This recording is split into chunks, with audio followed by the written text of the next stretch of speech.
बिस्मिल्लाहिर्रहमानिर्रहीम। अस्सलाम वालेकुम दोस्तों, welcome back to the med world. आज हम स्टार्ट करने जा रहे हैं fitness regulation. It's the page number 287 from the step one book. आज हम कोशिश करेंगे कि फिटनेस रेगुलेशन पढ़ लें। उसके साथ जो हर टर्मिनोलॉजी लिखी गई 286 पेज पे वो भी हम स्टडी करेंगे ब्रीफली। और हम जो है ना फीटल पोस्ट नेटल डेरिवेटिव्स में जब बच्चा पैदा हो जाता है, जो उसके एम्ब्रियोनिक स्ट्रक्चर्स हैं वो किन चीज़ों में चेंज होते हैं, उस पर हम थोड़ा बहुत स्टडी करेंगे। इधर मैंने ब्यूटीफुल सी तस्वीर बनाई है, ठीक है। इसी से हम समझने की कोशिश करेंगे कि फिटर सर्कुलेशन होता क्या है, ठीक है। पहली बात जो आपको पता होनी चाहिए, इधर से मैं लिखना स्टार्ट करता हूँ, तस्वीर की तरह हम बाद में आएंगे, ठीक है। फर्स्ट ऑफ ऑल आपको पता होना चाहिए कि जो हमारा फीटस है जो माँ के अंदर मौजूद है, ठीक है, उसकी हम बात कर रहे हैं। बड़ा सा लिखता हूँ इधर ब्लैक कलर में, फीटस, ठीक है। फीटस क्या होता है? ये वो बच्चा है जो माँ के पेट के अंदर मौजूद है, ठीक है। फीटस की कौन कौन सी खसूसियात आपको पता होनी चाहिए, फर्स्ट वो हम डिस्कस करते हैं, फिर हम ये शंट्स की तरफ आएंगे। फर्स्ट ऑफ ऑल सबसे पहले आपको पता होना चाहिए कि जो फीटल है उसका ब्लड प्रेशर क्या होता है, ठीक है। इसके मतलब काफ़ी दफ़ा क्वेश्चन आ चुका है कि फीटल ब्लड प्रेशर कितना होता है, ठीक है। फीटल ब्लड प्रेशर आपको पता होना चाहिए कि जो फीटल ब्लड प्रेशर होता है वो नॉर्मली क्या होता है, उसमें जो पार्शियल प्रेशर ऑक्सीजन है, पार्शियल प्रेशर ऑक्सीजन वो कितना है, वो आपने याद रखना है 33 मिलीमीटर ऑफ मरकरी, ठीक है। और अडल्ट में कितना होता है, नॉर्मली वो होता है 60 मिलीमीटर ऑफ मरकरी। पहली बात तो आपने ये याद रखनी है, जो फीटल है उसके अंदर जो पार्शियल प्रेशर है, सॉरी ब्लड प्रेशर बोल रहा हूँ, पार्शियल प्रेशर है, पार्शियल प्रेशर ऑक्सीजन नॉर्मली जो अडल्ट्स हैं उनके अंदर 60 मिलीमीटर मरकरी होता है, और जो फीटस होता है उसमें 33 मिलीमीटर मरकरी होता है। और सेकंड बात जो आपने याद रखनी है वो है ऑक्सीजन सैचुरेशन। ऑक्सीजन सैचुरेशन इसका मतलब आपको पता होना चाहिए कि जो फीटस होता है उसके अंदर जो ऑक्सीजन सैचुरेशन होती है वो होती है 80 to 85%। 80 to 85% क्या होता है, ऑक्सीजन सैचुरेशन होती है, ठीक है। और उनके अंदर जो हीमोग्लोबिन मौजूद होता है उसे हम हीमोग्लोबिन एफ बोलते हैं, HbF, ठीक है, फीटस, ठीक है।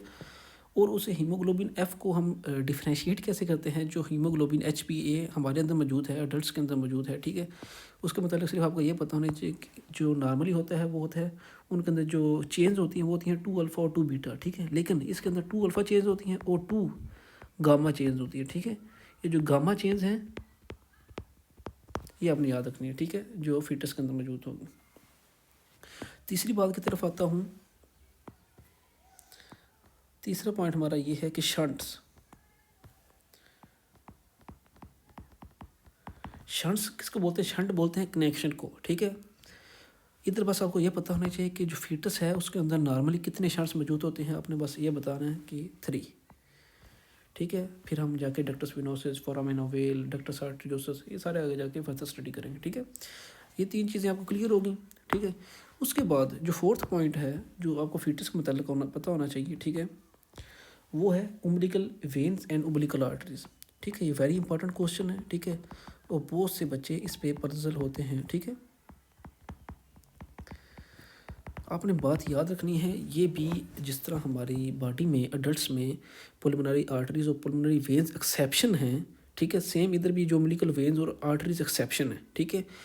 नॉर्मली हमारी बॉडी में जो वेन्स होती हैं उनके अंदर डीऑक्सीजनेटेड ब्लड होता है, ठीक है, और आर्टरीज के अंदर कौन सा ब्लड होता है, ऑक्सीजनेटेड ब्लड होता है। लेकिन सेम लाइक पुलमोनरी वेन्स, जो उम्बिलिकल वेन्स हैं हमारी, इनमें होगा ऑक्सीजनेटेड ब्लड।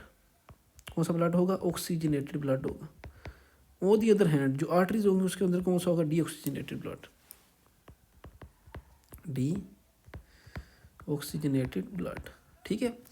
ये बात तो आपकी होगी क्लियर, ठीक है। नेक्स्ट पॉइंट जो आपको पता होना चाहिए, वेरी इंपॉर्टेंट MCQs है, ठीक है, वो ये है कि उम्बिलिकल वेन्स की तादाद कितनी है और उम्बिलिकल आर्टरीज की तादाद कितनी है, ठीक है। हमेशा आपने याद रखना है उम्बिलिकल वेन्स की तादाद हमेशा 1 है हमारी, ठीक है, और उम्बिलिकल जो आर्टरीज हमारी बॉडी में मतलब फीटस के अंदर वो 2 होती हैं, ठीक है। ये इंपॉर्टेंट MCQs है, ठीक है। सो ये होगी हमारी एक्सेप्शन। अब आते हैं जो नॉर्मली आपको पाथवे पढ़ा होता हूँ, फिर आपके लिए ये वाला सिस्टम ईजी होगा, ठीक है। मैंने बोला कि हमारी बॉडी में क्या मौजूद होता है, फीमेल की बॉडी में सॉरी, होता है प्लेसेंटा, ठीक है।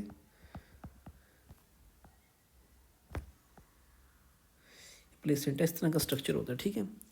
ये जो प्लेसेंटा है, फर्स्ट ऑफ ऑल इससे निकलती हैं उम्बिलिकल वेन्स। क्या निकलती हैं? उम्बिलिकल वेन्स। और उम्बिलिकल वेन्स क्या लेके जाती हैं, मैं आपको बता चुका हूँ, ये लेके जाएंगी ऑक्सीजनेटेड ब्लड। क्या लेके जाएंगी? ऑक्सीजनेटेड ब्लड, ठीक है, जो माँ के ब्लड के थ्रू आएगा, ठीक है। सो उम्बिलिकल वेन्स फिर किधर जाती है? उम्बिलिकल वेन जाती है लिवर की तरफ। मैं जैसे पढ़ाता जा रहा हूँ, आपने याद करते जाना, ठीक है। ये आ गई हमारे लीवर के पास, लेकिन इधर एक बड़ी मज़े की बात है, ये हमारा लीवर मौजूद है, ठीक है। फिर मैं आप बाद में जाकर तस्वीर से भी समझाऊंगी, हमारी तस्वीर इधर से ज़्यादा ईजी हो जाएगा, लेकिन इधर थोड़ा सिंपली वे में हम पढ़ने की कोशिश करते हैं। जब उम्बिलिकल वेन्स हमारी इधर पहुँचेगी तो ऑलरेडी इधर एक स्ट्रक्चर मौजूद है, उसको हम बोलते हैं इन्फीरियर वेना कैवा। क्या मौजूद है? Inferior vena cava. ये स्ट्रक्चर इधर मौजूद है बड़ा सा, ठीक है। इस स्ट्रक्चर का नाम क्या है? इन्फीरियर वेना कावा, ठीक है। इन्फीरियर वेना कावा नॉर्मली आपको पता है जो लोअर एक्सट्रीमिटीज़ का जो वीनस ड्रेनेज होता है वो करता है, ठीक है। सो जो उम्बिलिकल वेन है, जो प्लेसेंटा से साफ खून लेकर आ रही थी, वो अपना सारा खून किस में फेंक देगी? डिफरेंट कलर से ड्रा करता हूँ, किसके अंदर? इन्फीरियर वेना कावा के अंदर। मीन्स उम्बिलिकल वेन डायरेक्टली जो ब्लड प्लेसेंटा से आ रहा है वो डायरेक्ट हार्ट में नहीं डालेगी, वो किधर डालेगी? इन्फीरियर वेना कावा के अंदर। वो कहती है मैं छोटी हूँ, मेरा जो लेंथ है वो छोटी है, मैं हार्ट तक नहीं पहुँच सकती। तो कौन सा स्ट्रक्चर है जो ऑलरेडी हार्ट के अंदर मतलब स्ट्रक्चर बना हुआ है इन्फीरियर वेना कावा, ठीक है, वो क्या करेगी? वो जो ब्लड है उम्बिलिकल वेन वो इन्फीरियर वेना कावा के अंदर फेंक देगी। वो फेंकेगी कैसे? इधर कनेक्शन मौजूद होगा। ये जो कनेक्शन है जो उम्बिलिकल वेन और इन्फीरियर वेना कावा के अंदर मौजूद है, इसको हम बोलते हैं डक्टस। क्या बोलते हैं? ये वीनस ब्लड है ना, ये वीनस, ठीक है। वेन से याद रखना डक्टस विनोसिस, ठीक है, डक्टस विनोसिस। ये हो गया हमारा शंट नंबर 1, ठीक है, ये आपने याद रखना, शंट नंबर 1। अब क्या होता है कि जो हमारा इन्फीरियर वेना कावा है, ये क्या करता है? ये प्यारा सा जो इन्फीरियर वेना कावा है, ये किधर जाता है? ये जाता है राइट आर्टरियम के अंदर। किसके अंदर जाता है? राइट आर्टरियम के अंदर। ये आपका ब्यूटीफुल सा हार्ट है, ठीक है।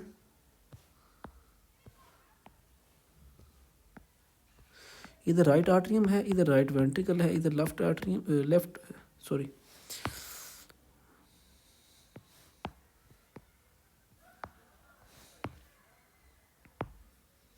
इधर राइट आर्टरियम है, इधर राइट वेंट्रिकल है नीचे, ठीक है, और इधर लेफ्ट आर्टरियम है और लेफ्ट वेंट्रिकल है, ठीक है। ये तो आपको भी पता है कि जितना भी डीऑक्सीनेटेड ब्लड है हमारी बॉडी से, जितना भी inferior vena cava superior vena cava लेके आते हैं, वो किधर आते हैं? वो राइट आर्टरियम के अंदर। सो हम ब्लड किधर फेंकते हैं? ये जो इन्फीरियर वेना कावा है वो ब्लड लेकर आएगा राइट आर्टरियम के अंदर, ठीक है। लेकिन मज़े की बात क्या है कि जब ब्लड आ जाएगा राइट एट्रियम के अंदर, वो राइट वेंट्रिकल में नहीं जाएगा, ठीक है। वो किधर जाएगा? वो जाएगा लेफ्ट आर्टरियम के अंदर, ठीक है। Instead of going to the right ventricular, ये किधर जाएगा? लेफ्ट आर्टरियम में चला जाएगा। और किस शंट के थ्रू जाएगा? ये हमारा होगा शंट नंबर 2। इसको आपने याद रखना, शंट नंबर 1 था, ये किसके दरमियान है? ये मौजूद है right atrium plus left atrium के दरमियान एक शंट मौजूद है। उसका नाम क्या है? उसका नाम है फोरामेन ओवेल। ये तो हम बहुत दफ़ा पढ़ चुके हैं। चलो आज आपको उसकी लोकेशन का पता चल गया कि वो किधर मौजूद है, फोरामेन ओवेल। ये हमारा होगा शंट नंबर 2। लेकिन कहानी इधर ख़त्म नहीं होगी, ठीक है। इन्फीरियर वेना कावा था, हमें पता चल गया कि वो तो नीचे से ब्लड लेकर आ रहा था हमारी लोअर एक्सट्रीमिटीज़ से, हमारे एब्डोमेन से। लेकिन हमारी बॉडी में एक और स्ट्रक्चर मौजूद होता है जिसे हम बोलते हैं सुपीरियर वेना कावा। ये हमारा कहानी का दूसरा पलड़ा है, ठीक है। ये हमारा सुपीरियर वेना कावा है, सुपीरियर वेना कावा। ये ड्रेन किसको करता है? ये तो आपको पता ही होगा कि जो हमारा हेड है, आपका जो सर है, आपका जो गर्दन का रीजन है, ठीक है, इस सब को कौन ड्रेन करता है? आपका सुपीरियर वेना कावा। इधर जो सिस्टम है वो ये है कि जो सुपीरियर वेना कावा से ब्लड आएगा वो राइट आर्टरी से लेफ्ट आर्टरी में जाने के बजाय वो किधर जाएगा, वो राइट वेंट्रिकल में चला जाएगा, ठीक है। और जैसा कि आपको पता ही होगा कि राइट वेंट्रिकल से क्या निकलता है, मैं डिफरेंट कलर में ड्रा करता हूँ ताकि, ठीक है, राइट वेंट्रिकल से निकलता है पुलमोनरी ट्रंक, ये क्या निकल रहा है, पुलमोनरी ट्रंक, ठीक है, पुलमोनरी ट्रंक या पुलमोनरी आप उसे आर्टरीज भी बोल सकते हैं, ठीक है, हम इधर ट्रंक बोलते हैं, ठीक है, पुलमोनरी ट्रंक। और दूसरा तो आपको पता होगा कि हमारे जो लेफ्ट वेंट्रिकल से क्या निकलता है, मीन जो राइट वेंट्रिकल राइट साइड आपकी लंग्स की तरफ जाती है वो जाहिर बात है पुलमोनरी ट्रंक के थ्रू जाएगी, ठीक है। दूसरी साइड हमारा क्या होगा, इधर कौन सा कलर यूज़ करो, थोड़ा डिफरेंट कलर यूज़ करना पड़ेगा, ये वाला ठीक रहेगा। लेफ्ट वेंट्रिकल से क्या निकलता है, लेफ्ट वेंट्रिकल से निकलता है आपका अयोटा, ठीक है, इधर मैं आर्च नहीं बना रहा लेकिन आपके आसानी के लिए, ठीक है। अब मसला पता क्या है, हमारी इधर बॉडी में क्या मौजूद है, ये हमारा पुलमोनरी ट्रंक, ये लेकर किधर जाता है ब्लड नॉर्मली, ये जाता है लंग्स के अंदर। ये आगे क्या ब्यूटीफुल लंग्स पड़े हैं आपके, ये क्या पड़ा हुआ, ब्यूटीफुल लंग्स, ठीक है। लेकिन इधर मसला पता क्या है कि जो बच्चे का लंग्स होता है इसके अंदर मौजूद होता है एमनियोटिक फ्लूइड, ठीक है। और जब उसके अंदर एमनियोटिक फ्लूइड होता है ये फंक्शनिंग नहीं करता, मीन्स जो हमारा लंग्स है एट ए टाइम फंक्शन नहीं कर रहा, ठीक है। सो जब ये फंक्शन नहीं कर रहा उसके अंदर एमनियोटिक फ्लूइड मौजूद है, इसके अंदर जो होगा रेजिस्टेंस बहुत ज़्यादा होगी,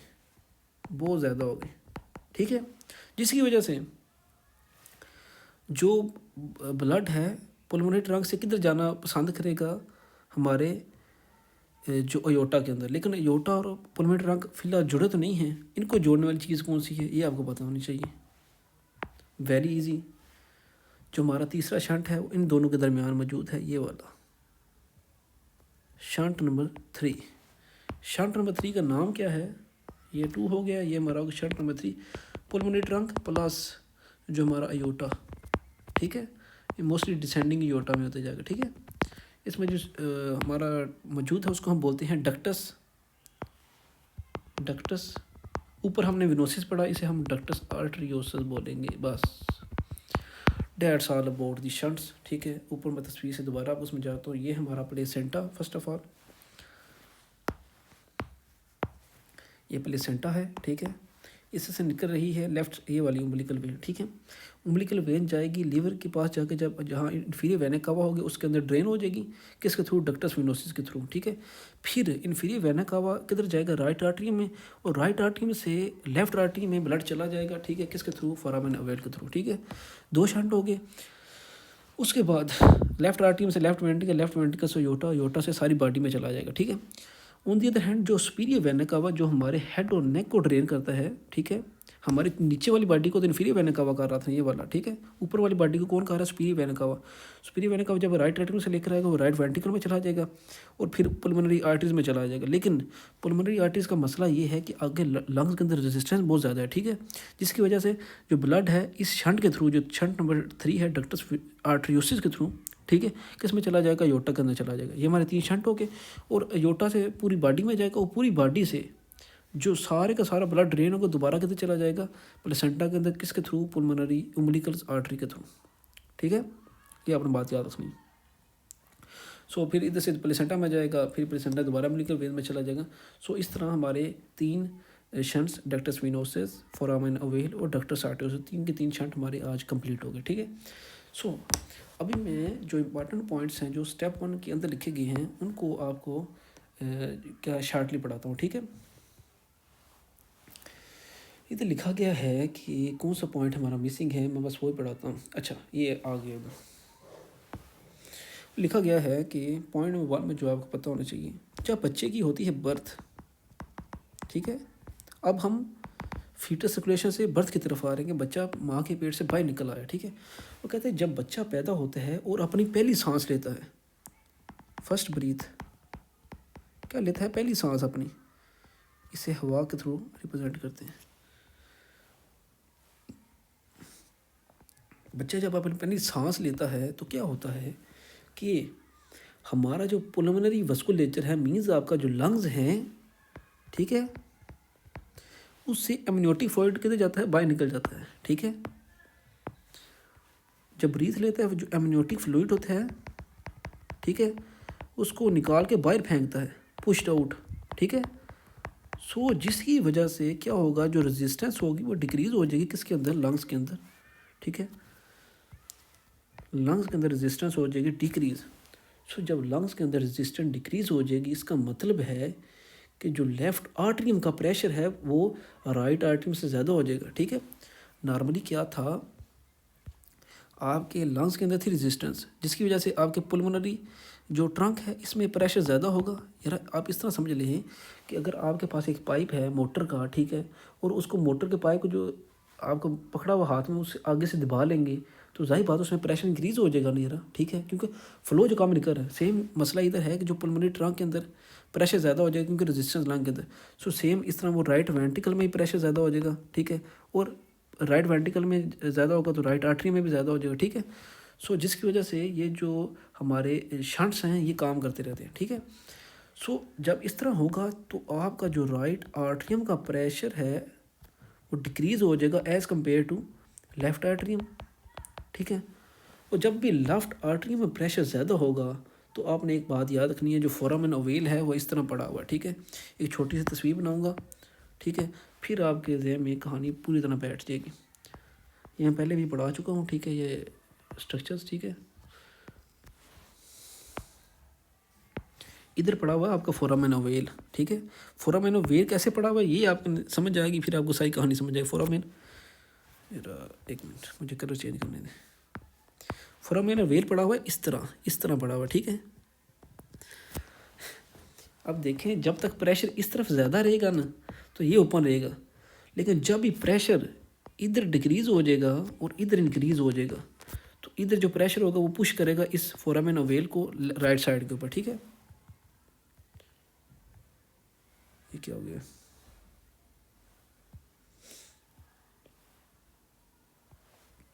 क्या करेगा, पुश करेगा इसको लेफ़्ट साइड का। सपोज करें इधर प्रेशर हमारा हो गया इंक्रीज़ तो ये फोरामेन ओवेल को पुश करेगा, ठीक है, अगेंस्ट दी ये हमारा क्या है, राइट आर्टरियम, ठीक है। सो फोरामेन ओवेल क्लोज हो जाएगा। सो कहने का मकसद उसका ये है, ये कहना चाह रहा है कि जब भी लंग्स फंक्शनिंग हो जाएगा तो हमारा जो प्रेशर है वो लेफ़्ट आर्टरी में ज़्यादा हो जाएगा प्रेशर, ठीक है, जिसकी वजह से आपका जो फोरामेन ओवेल है वो क्लोज हो जाएगा। एक हमारा स्ट्रक्चर हो गया क्लोज, ठीक है। अब जब ये क्लोज हो जाएगा फोरामेन ओवेल को हम क्या बोलेंगे, इसका नाम चेंज हो जाएगा फोसा ओवेलिस। ये अपनी बात याद रखनी है, इंपॉर्टेंट एमसीक्यूज है, ठीक है, फोसा ओवेलिस। सो अब इधर हमारा एक तो क्लोज हो गया, ठीक है, नंबर 1 था हमारा फोरामेन ओवेल, ये हमने कर दी क्लोज। अब हम आते हैं सेकंड की तरफ। सेकंड इधर हमारा है डक्टस आर्टरियोसिस। डक्टस आर्टरियोसिस ये बुक में सेकंड ये लिखा गया, मैं दिल्ली बुक की तरफ से पढ़ाऊँ ताकि जब आप पढ़ें तो आपके लिए वेरी इजी हो दिस स्टेप 1 बुक और एनी अदर मेडिकल बुक, ठीक है। इधर लिखा गया है कि जब आप, अब आपके लंग्स तो काम करना शुरू हो गए, ये हमने हमारे लंग्स फंक्शनिंग हो गए, ठीक है। अब सेकंड पॉइंट हमारा इधर से स्टार्ट होगा कि बंदा है जिसके अंदर, बच्चा है जिसके अंदर अब ऑक्सीजन आना शुरू हो गई है, ठीक है। जब हमारी बॉडी में ऑक्सीजन इंक्रीज़ होगी, ठीक है, ऑक्सीजन इंक्रीज़ होगी तो क्या होगा, सेकंड काम क्या होगा, इंक्रीज़ इन ऑक्सीजन। कौन सी शायद डिक्रीज़ होगी हमारी बॉडी के अंदर, वो डिक्रीज़ हो गया डिक्रीज़ इन प्रोस्टाग्लैंडिन्स। इसकी तरफ आता हूँ अभी, ठीक है। नॉर्मली क्या होता है कि ये जो प्लेसेंटा आपके अंदर नीचे से ये छोटी वैसी ट्यूब पड़ी हुई है, ये ट्यूब, ये वाली ट्यूब, ये क्या रिलीज़ करती रहती है, प्रोस्टाग्लैंडिन्स, ठीक है। ये जो प्रोस्टाग्लैंडिन्स हैं ये आपके जो जितने भी शंट्स हैं, डक्टस वेनोसिस हो गया, फोरामेन ओवेल हो गया, डक्टस आर्टरियोसिस होगा, ये इनको ओपन रखती है, ठीक है। लेकिन जब प्लेसेंटा ही हमने उतार दिया, जब बच्चे की डिलीवरी हो जाएगी, जाहिर बात है हम प्लेसेंटा को उतार देंगे। जब प्लेसेंटा उतार देंगे तो आपकी जो प्रोस्टाग्लैंडिन्स हैं आपकी बॉडी में वो डिक्रीज़ हो जाएंगे बच्चे के अंदर। और जब प्रोस्टाग्लैंडिन्स डिक्रीज़ हो जाएंगे तो कौन सा काम होगा, वेरी इंपॉर्टेंट जो आपने याद रखना है वो ये है कि जो आपका डक्टस आर्टरियोसिस है, क्या है आपका जो डक्टस आर्टरियोसिस है, जो किसके अंदर मौजूद है, पुल्मोनरी आर्टरी, पुल्मोनरी ट्रंक बोल लें, और जो आपका योटा के दरमियान जो शंट है वो क्लोज हो जाएगा, ठीक है। लेकिन ये वेरी इंपॉर्टेंट कंसेप्ट है जो आपने याद रखना है, ठीक है। जो NSAIDs हैं, non steroidal anti inflammatory drugs, like, ये बड़ा क्लिनिकल पॉइंट्स आपको बताने लगा, ठीक है।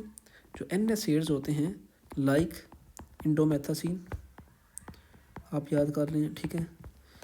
अनदर इंडोमेथासिन, सेकंड आप याद कर लें आपका जो है आइबोप्रोफिन, ठीक है, आइबोप्रोफिन भी हमारा मौजूद है, ठीक है, एटसेट्रा, ठीक है। ये क्या करते हैं इनका, या असीटोमाइनोफिन भी आप याद कर लें, और असीटोमाइनोफिन ये आपने याद रखना है, ठीक है। ये प्लो क्लोजर है, मींस ये जो आपका डक्टस आर्टरियोसिस है इसको क्लोज करने में हेल्प करते हैं, मींस ये क्लोज करने वाले ड्रग्स हैं, ठीक है। लेकिन ऑन दी अदर हैंड जो आपके प्रोस्टाग्लैंडिन्स हैं,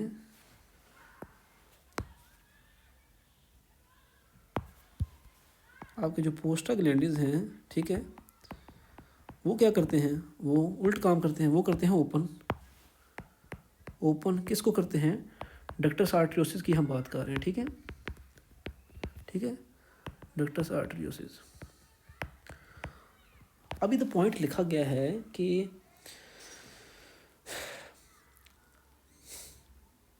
कुछ बच्चे ऐसे होते हैं, ठीक है, जिसके अंदर ट्रांसपोजिशन ऑफ ग्रेट वेजल्स होती है, बीमारी है जिसके अंदर, वो आगे हम जाके पैथोलॉजी में स्टडी भी करेंगे, ये जो हमारी वेजल्स हैं ये वाली, ये पुल्मोनरी ट्रंक और ये जो अयोटा एक दूसरे में एक्सचेंज हुई थी, मीन्स अयोटा आके इधर राइट वेंट्रिकल के आगे लग जाता है और जो पुल्मोनरी ट्रंक है वो लेफ्ट वेंट्रिकल के आगे लग जाता है, ठीक है।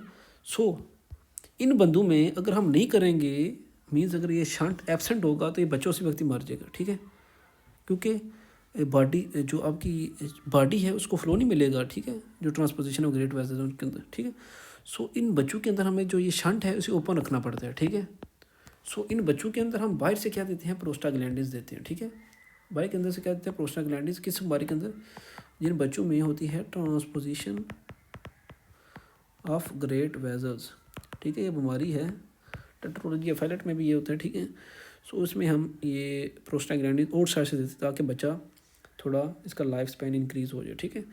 और सेकंड बात जो आपने याद रखनी है, जो मदर्स होती हैं, ठीक है, ठीक है, वो जब बच्चा देने लगती है उनके अंदर हम इंडोमेथासिन भी देते हैं ताकि जो डक्टस आर्टरियोसिस है वो क्लोज हो जाए, ठीक है। सो ये तो हमारा बुक के अंदर ये वाले स्ट्रक्चर लिखेंगे। अब मैं आता हूँ बुक के डिफरेंट कंसेप्ट की तरफ, कि जो हमने स्ट्रक्चर पढ़े हैं एम्ब्रियोलॉजिक स्ट्रक्चर्स, ठीक है, ये जब बच्चा पैदा हो जाता है तो ये किन स्ट्रक्चर्स में चेंज होते हैं, ठीक है। Starting with first of all हमने पढ़ा डक्टस वेनोसस, उसके बाद हमने पढ़ा फोरामेन ओवेल,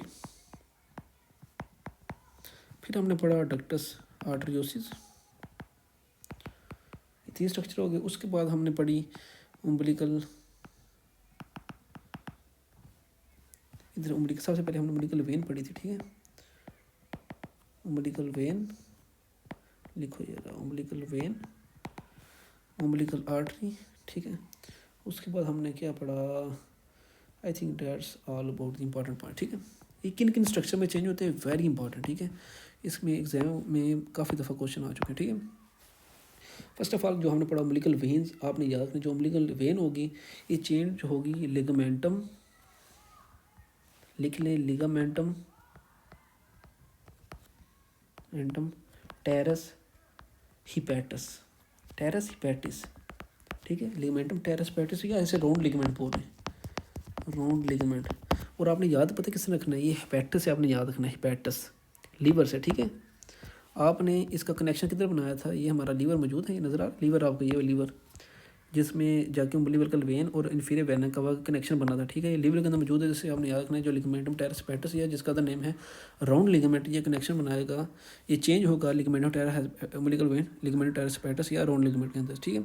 सेकंड पॉइंट है हमारा जो डक्टस विनोसस, ये किसके अंदर चाहिए, वेरी इजी है, आपने याद रखना है लिगामेंटम विनोजम, लिगामेंटम विनोजम, सिंपली बस आपने ये याद रखना, ठीक है। इसमें चेंज होगा। और जो लिगामेंटम आर्ट्रियोजम होगा डक्टस आर्ट्रियोजम लिगामेंटम आर्ट्रियोजम में चेंज हो जाएगा। बस ये तो हमारे 3 क्लियर हो गए। अब हमारा रहेगा फोरामेन वेल। फोरामेन वेल में ऑलरेडी आपको पढ़ा चुका हूँ, उसको फोसा वेलिस में चेंज हो जाएगा, ठीक है। रह गया हमारा उम्बिलिकल आर्टरी, इसमें आपको थोड़ी मेहनत करनी पड़ेगी, ठीक है। वो है मीडियल उम्बिलिकल आर्टरीज, मीडियल उम्बिलिकल आर्टरीज, ठीक है। उम्बिलिकल लिगामेंट, ठीक है, ये इसमें चेंज होगा, ठीक है। ये बस आपने याद रखना है, ठीक है, क्योंकि ये थोड़ा पजलिंग है और इधर जाके एग्जाम में क्वेश्चन पूछे जा सकते हैं, ठीक है। सो प्रीवियसली हमारा एक पॉइंट मिसिंग हो गया था, वो हार्ट एम्ब्रियोलॉजी के मतलब, वो भी आज हम पढ़ ही लेते हैं, ठीक है। जो 286 पेज के ऊपर लिखा हुआ है हार्ट एम्ब्रियोलॉजी, ठीक है, उसको भी हम आज कवर कर दें ताकि हमारी कोई चीज़ मिसिंग ना हो जाए, ठीक है। वो ये है कि जब बच्चा पैदा हो जाएगा, ठीक है, वो तो हमने पढ़ लिया कि उसके स्ट्रक्चर्स कहाँ से कहाँ में चेंज होंगे, लेकिन एक इम्पॉर्टेंट बात ये है कि जो आपके इम्पॉर्टेंट स्ट्रक्चर्स हैं, लाइक आपका सुपीरियर वेना कावा है, इन्फीरियर वेना कावा है, ठीक है। बाकी मैंने पार्ट्स आपको पढ़ा दिए था ऑलरेडी, जो आपका राइट आर्ट्रियम है, जो आपका लेफ्ट आर्ट्रियम है, जो आपका राइट वेंट्रिकल है, जो आपका लेफ्ट वेंट्रिकल है, ठीक है। ये किस चीज़ से बनते हैं, कौन से एम्ब्रियोनिक स्ट्रक्चर्स हैं, किस थ्रू बनते हैं, ठीक है। मैं ऑलरेडी पढ़ा चुका हूँ जो फर्स्ट वीडियो, लेकिन इसके अंदर दोबारा से रिवाइज करते हैं, ठीक है। उसमें इतनी डिटेल में नहीं पढ़ाया गया, ठीक है। सो आज हम कोशिश करेंगे इनको वेरी इजी वे में पढ़ने की कोशिश करेंगे, ठीक है। फर्स्ट ऑफ ऑल मैं स्टार्ट करता हूँ सुपीरियर वेना कावा से, देन मैं इन्फीरियर वेना कावा, ठीक है। ये हमारी ग्रेट वेजल्स हैं, ठीक है, इनको हमारी बॉडी की ग्रेट वेजल्स में गिना जाता है, ठीक है। कोई आपसे पूछ ले कि आपके जो सुपीरियर वेना कावा और इन्फीरियर वेना कावा किस एम्ब्रियोनिक स्ट्रक्चर से बनते हैं, ठीक है। पहला पॉइंट जो आपने याद रखना है, जिस पॉइंट के अंदर राइट आ गया, अगर एमसीक्यूज आपके सामने और उधर राइट लिखा हुआ है, राइट, ठीक है, राइट वाले जितने भी स्ट्रक्चर्स होंगे, ठीक है, उसके थ्रू आपका क्या बनेगा, आपका सुपीरियर वेना कावा। वो कौन से राइट स्ट्रक्चर्स हैं, फर्स्ट आपने याद रखना है राइट कॉमन कार्डिनल वेन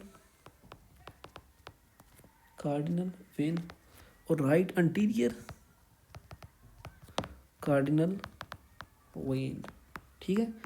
आपने याद रखना है कि जितनी भी राइट वाली कार्डिनल वेन्स होंगी, राइट वाली कार्डिनल वेन्स वो क्या बनाएंगे, सुपीरियर वेना कावा। और जितनी भी बाकी रह गई हैं, ठीक है, उनको याद करने की ज़रूरत नहीं, सिर्फ आपने ये याद कर लिया, आपके इन्फीरियर वेना कावा की याद हो जाएंगी, ठीक है।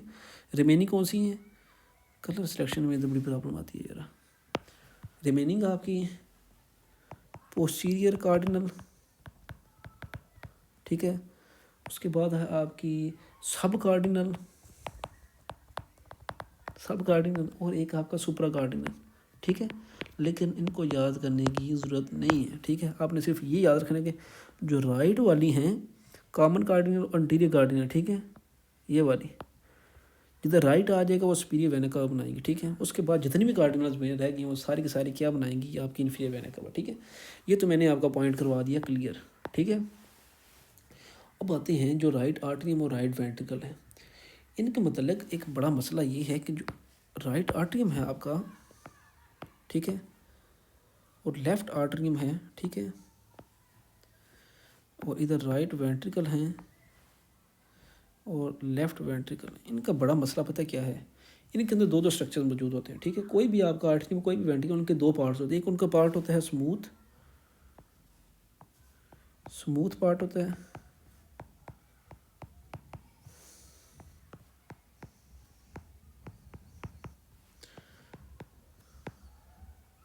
और इनका एक पार्ट होता है जिसको हम बोलते हैं ट्रेबिकुलेटेड पार्ट। ट्रेबिकुलेटेड पार्ट तो मैं आपको इजीली पढ़ा दूंगा, ठीक है। ट्रेबिकुलेटेड पार्ट दोनों का बहुत इजी है, ठीक है। बस आपने लफ्ज़ क्या लगाना है पीछे, प्रिमिटिव। क्या लफ्ज़ लगाना है, प्रिमिटिव। जो राइट आर्टरियम लेफ्ट आर्टरियम का जो ट्रेबिकुलेटेड पार्ट है वो अपनाएगा प्रिमिटिव आर्टरियम। मैं पहली वीडियो में पढ़ा चुका हूँ ऑलरेडी, अगर आपको प्रीमिटिव आर्टरी का नहीं पता है आपको फर्स्ट वीडियो पे जाना पड़ेगा, ठीक है। और जो ट्रेबिकुलरी पार्ट ऑफ वेंट्रिकल्स है वो प्रीमिटिव वेंट्रिकल बना देंगे, ठीक है। ये तो मैंने आपका काम करवा दिया ईजी। लेकिन पजलिंग बच्चे पजल किधर होते हैं, वो होते हैं स्मूथ पार्ट्स के अंदर। जो स्मूथ पार्ट है वेंट्रिकल्स, जो राइट और लेफ्ट वेंट्रिकल, ये भी मैं आपको क्लियर करवाता हूँ। चलो आप मज़े करें, ठीक है। मज़े कैसे करें, आपने सिर्फ एक लफ्ज़ याद रखना है, वो है बल्बस कार्डस, ठीक है। ये दोनों जो राइट वेंट्रिकल लेफ्ट वेंट्रिकल का स्मूथ पार्ट बनाएगा, ठीक है। ये भी आपका सिस्टम होगा क्लियर। पीछे रह जाएगा आपका जो राइट आर्टरी और लेफ्ट आर्टरी में है, इनके जो है ना स्मूथ पार्ट, ये मुश्किल रह गए। चलो इनमें से जो आपका राइट आर्टरी में है ना, इसको भी मैं क्लियर करवा देता हूँ, ये भी ईजी है। इसका सिंपली आपने याद रखना है, right Horne of sinus venosus, right Horne of sinus venosus, ठीक है, साइनस विनोसिस। इसमें इंपॉर्टेंट बात पता क्या है कि जो लेफ्ट होर्न है साइनस विनोसिस का, वो ऑलरेडी वैसे डीजेनरेट हो जाता है, ठीक है। हमारे जो साइनस विनोसिस होते हैं नीचे जो मौजूद होते हैं दो होर्न्स, ठीक है, उसमें जो लेफ्ट होर्न है वो वैसे किसी काम का नहीं है, ठीक है। आ जाके बचता कौन सा, आपका राइट होर्न बनता है, ठीक है। ये जो लेफ्ट होर्न है मोस्टली किस में चेंज होता है, ये आपके जो कोरोनरी साइनस होते हैं, कोरोनरी साइनस उसमें कन्वर्ट होगा, ठीक है। सो आपने बस याद रखें जो आपका कौन सा बच्चे का राइट होर्न, और राइट होर्न किस में चेंज हो जाएगा, smooth part of the right atrium. इस तरह याद रखें राइट आर्टरियम है, ठीक है, और राइट से आपने याद रखना राइट होर्न है, ठीक है। ये तो मैंने आपका ये भी क्लियर करवा दिया। जो मुश्किल है जिसमें से MCQ आएगा लाजमी, अगर इनमें से MCQ आए, वो आएगा smooth part of the left artery. So इस पर आपको थोड़ी मेहनत करनी पड़ेगी। स्मूथ पार्ट ऑफ जो लेफ्ट आर्टरी बनाती है प्रीमिटिव पुलमोनरी वेन, ये जो पार्ट है ये आपका बनाएगा लेफ्ट आर्टरी को, ठीक है। ये तो मैंने आपका कवर करवा दिया। वैसे जो ट्रंकस आर्टरियोसिस है वो भी हमने पढ़ा था, वो किस में, जो असेंडिंग एओर्टा और जो पुलमोनरी ट्रंक हैं, आपको पता होना चाहिए। जो असेंडिंग एओर्टा और प्लस जो पुलमोनरी ट्रंक हैं, जो ग्रेट वेसल्स हैं दोनों, ठीक है, जो राइट और लेफ्ट वेंट्रिकल से निकली किससे बनती है, ये ट्रंकस आर्टरियोसिस से बनती है, ट्रंकस आर्टरियोसिस। ये प्रीवियस में पढ़ा चुका हूँ आपको, ठीक है। और जो आपका एंडोकार्डिक क्वेश्चन है, इसने तो बेशुमार स्ट्रक्चर बनाए हैं, ठीक है। उसने आर्टरी सेप्टम भी बनाया, ठीक है, उसने हमारा आर्टरी वेंट्रिकुलर वाल्व्स भी बनाए, उसने हमारा जो मेम्ब्रेनस इंटरवेंट्रिकुलर सेप्टम है उसको भी बनाया, ठीक है। So I think that's all about for today. मैंने जो आपका पेज नंबर 286 और 287 है फ्राम द स्टेप 1 और from the other books, structure same ही, मतलब कि नॉलेज सेम ही होगा अगर आप कोई और बुक की फॉलो कर रहे हैं, ठीक है। तो मैंने सारा का सारा पढ़ा दिया, ठीक है। फ्राम टुमारो इंशाल्लाह we will start the heart anatomy, ठीक है। So up to the next video, good bye.